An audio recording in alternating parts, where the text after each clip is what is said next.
ስሜት በጣም ውብ የሆነ ነገር ሲሆን የሚወሰነው እኛ በምናስበው ሀሳብ ነው። በእያንዳንዱ ስሜቶች ውስጥ የተደበቁ መልእክቶች አሉ። ማንኛውም ስሜት የሚነሳው ከሀሳባችን ነው። እያንዳንዱ ስሜት የሀሳባችን ባሪያ ነው። ሰዎች ደግሞ የስሜታችን ባሪያዎች ነን። የስሜት ብስለት ሲኖረን ራሳችንን መቆጣጠርና የሰዎችን ስሜት በመረዳት አእምሯቸውን ከመጉዳት እንቆጠባለን። አንድ አባባል አለ፣ የህይወታችን ጥራት የስሜታችን ጥራት ነው ይባላል። ብዙ ጊዜ የተለማመድነው ስሜት ነው ህይወታችንን የሚመራው። ስሜት ግንኙነት ነው። ከራስ ጋር የሚደረግና ከሌላ ሰው ጋር የሚደረግ ማህበራዊ ግንኙነት ነው። ብዙ ጊዜ ራስህን በተመሳሳይ ስሜት ውስጥ ልታገኘው ትችላለህ። ይህ ስሜት መጥፎም ጥሩም ሊሆን ይችላል። ስለለመድከው ብቻ እንድታደርገው ትገደዳለህ። ከዚህ ስሜት መውጣት ብትፈልግም የሚያስርህ ነገር አለ። ሰላም፣ እንዴት ናችሁ? ውድ የተከበራችሁ የቻናሌ ቤተሰቦች እንኳን ወደዚህ ቻናል በሰላም መጣችሁ እያልኩኝ ሰብስክራይብ በማድረግ ስለምትከታተሉኝ ከልብ አመሰግናለሁ። የእናንተ ሰብስክራይብ ማድረግ ለኔ ይጠቅመኛልና ለእናንተ ደግሞ ስለማይጎዳ ይህን በማድረግ እንድትጀምሩ አሳስባችኋለሁ። አንድ ጥሩ ባልሆነ ስሜት ምክንያት ብዙ ከሰዎች ጋር ያለን ግንኙነቶች ይበላሻሉ። ስሜት ብዙ የህይወቶቻችን ክፍሎች የሚነካ ነገር ሲሆን ይህ በመሆኑም በእኛ ቁጥጥር ውስጥ መሆን አለበት። በዙሪያችን ያለው ነገር ሳይሆን እኛ ራሳችንን ለራሳችን ጥሩ የሆነ ስሜት መፍጠር ይኖርብናል። አዲስ ያለመድነው ስሜት ለመፍጠር አስቸጋሪ ቢሆንም በቻልነው መጠን ራሳችንን ማለማመድ አለብን። አንድ ጥሩ ያልሆነ ድርጊት በማየት ጥሩ ያልሆነ ስሜት ተሰምቶን ተናደንና ተበሳጭተን ስናስተናግድ ኔጌቲቭ ኢነርጂ ስለሆነ የምናንጸባርቀው ግንኙነታችንን የማበላሸት እድሉ የሰፋ ነው። ይህ ከሆነ ደግሞ የምናገኘው ጥቅም ምንድን ነው? ከዚህ ይልቅ በምን አይነት ሁኔታ ሀሳቤን ባንጸባርቅ ተቀባይነት ላገኝ እችላለሁ ማለት ማሰብ መወሰን ይኖርብናል። ብዙ ጥናቶች እንደሚሉት ያለ ስሜታዊ ብስለት ትክክለኛ የሆነ ስኬት የለም ይላሉ። ለስኬታማነት ከ180%ቱ የስሜት ብስለት እንደሆነ ይነገራል። 20% የአእምሮ ብስለት እንደሆነ ይነገራል። አንድ ሰው ስሜቱን በማንኛውም ቦታ ስሜቱን በሚቀሰቅሱ ነገሮች ላይ ስሜቱን መግዛት፣ ሌላውም ሰው መረዳት፣ ከሰዎች ጋር መግባባት፣ የሰዎችን ሀሳብ መቀበል፣ ምክንያታዊነትን ሲቀበል የስሜት ብስለት አለው እንላለን ብለው ምሁራን ያስረዳሉ። ከሰዎች ጋር የመግባባት ብቃት እጅግ በጣም አስፈላጊ ነው። ለማንኛውም ኃላፊነት ተመራጭ መሆን የሚችለው በዋናነት ራሱን መግዛት የሚችል ሰው ነው። የስሜት ብልህነት በጣም አስፈላጊ ሀብት ሲሆን የሰው ልጅ ከአእምሮ ብስለቱ በላይ የስሜት ብስለቱ ለህይወቱ አስፈላጊ ሲሆን የስሜት ብልህነት ሲኖረው ከሰዎች ጋር በትንሽ በትልቁ ከመጋጨትና ከመረበሽ ራሱን ይጠብቃል። ሰዎች የተለያየ ባህሪ አላቸው። ሆን ብለው ለማጥቃት ወይም ሳያውቁት ሊያስቀይሙን ይችላሉ። እነዚህ ነገሮች ሲፈጠሩ የምናሳልፈው በብልሃት እንጂ በስሜት መሆን የለበትም። መማር ለስሜታዊ ብስለት ዋስትና የለውም። ምክንያቱም ስሜታዊ ብስለት ከመደበኛ ትምህርት ውጪ የምናሳድገው ችሎታ ነው። ትምህርት የአእምሮን እውቀት፣ ግንዛቤዎች ሲሰጠን ስሜታዊ ብስለትን ግን አብሮ አይሰጠንም። ስሜታዊ ብስለት እንዲኖረን ጽኑ የሆነ የውስጥ ፍላጎትና ድግግሞሽን ይጠይቃል። ስሜታዊ ብስለት ያላቸው ሰዎች ራሳቸው ላይ በጣም በመስራት እነዚህ 8 ባህሪያትን እናይባቸዋለን። ሰብስክራይብ ማድረግ ለእርሶ በጣም ቀላልና የማይጎዳ በመሆኑ ሰብስክራይብ ማድረግ እንዳይረሱ አሳስቦታለሁ። የእናንተ ኮሜንት ለኔ ብርታት ነውና ይህን ማድረግን አይርሱ። ራስን ማወቅ። ስሜታዊ ብስለት ያላቸው ሰዎች የራሳቸውን ስሜት፣ ፍላጎት፣ ህልሞች በትክክል አውቀው መለየት ይችላሉ። ስሜታቸው በውስጥ በኩል ከሚያስቡት እንደሚመጣና ባህሪያቸው የሚቀይረው እርሱ እንደሆነ ስለሚረዱ ሀሳባቸውን በመቆጣጠር ውሳኔዎች ይሻሻሉ ይሄዳሉ። የስሜት ብስለት ያላቸው ሰዎች አንድን ነገር አድርገው ከጨረሱ በኋላ ራሳቸውን ይገመግማሉ። ትንሽ ደቂቃ ወስደው ስለተናገሩት፣ ስለሰሩት ድርጊት ጥሩና ጥሩ ያልሆነ ጎኑን ይፈትሻሉ ወይም ስህተታቸውን ይፈትሻሉ። ስህተታቸውን ለማረም ሁሌም ክፍት ናቸው። የሰዎችን ስሜትና ሀሳብ ለማዳመጥና ለመረዳት ክፍት አእምሮ አላቸው። የራሴ ብቻ ልክ ነው ብለው አያስቡም።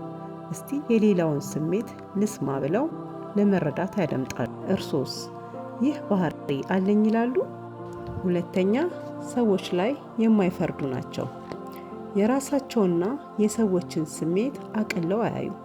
ብዙ የህይወታቸውን ክፍል እንደሚነካ ስለሚረዱ በግንኙነታቸው መሃል ስለተፈጠሩ ችግር በሰላማዊ መንገድ እንዴት መፍታት እንዳለባቸው አስበው ፍርድና ትችት ባለመስጠት ችግሮቻቸውን ይፈታሉ።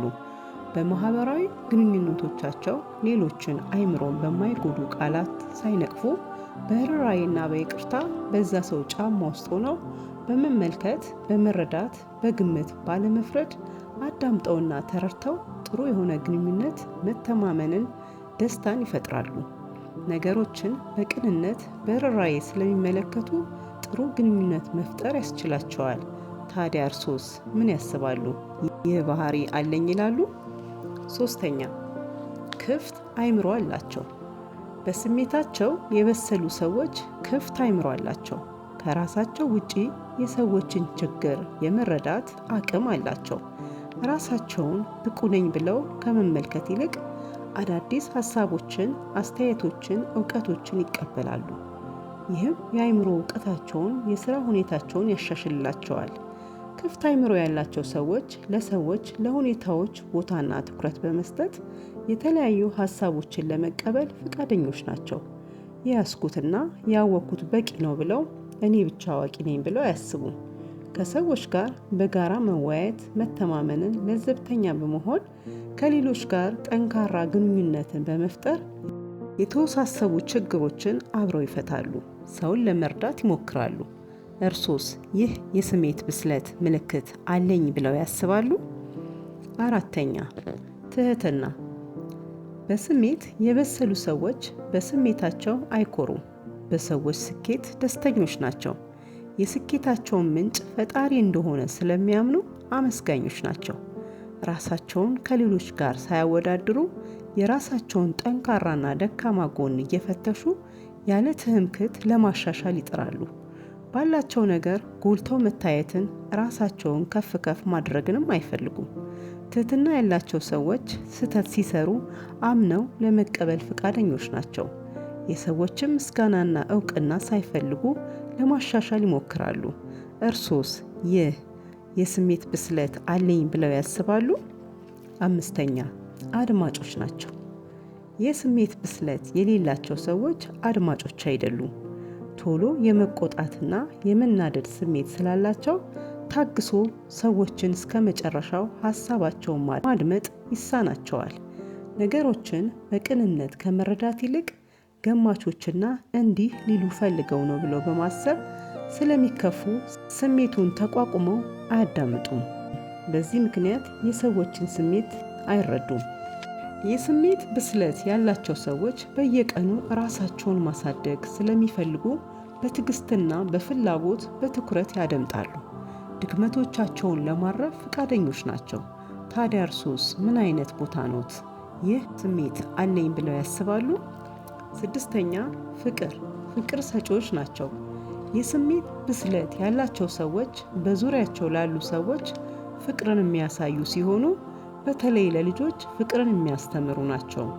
ትልቁ ነገር ለልጆች ፍቅርን መስጠት በጣም ወሳኝ ነገር ነው።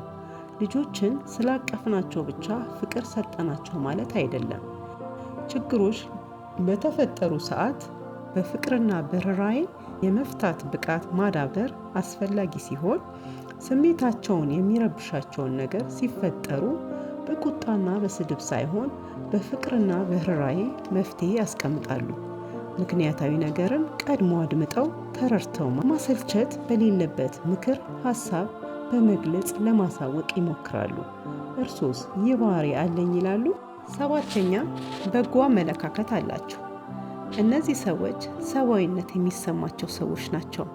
የእኔነት ስሜት ብቻ ስለማያጠቃቸው የሰዎች ደህንነት ያሳስባቸዋል።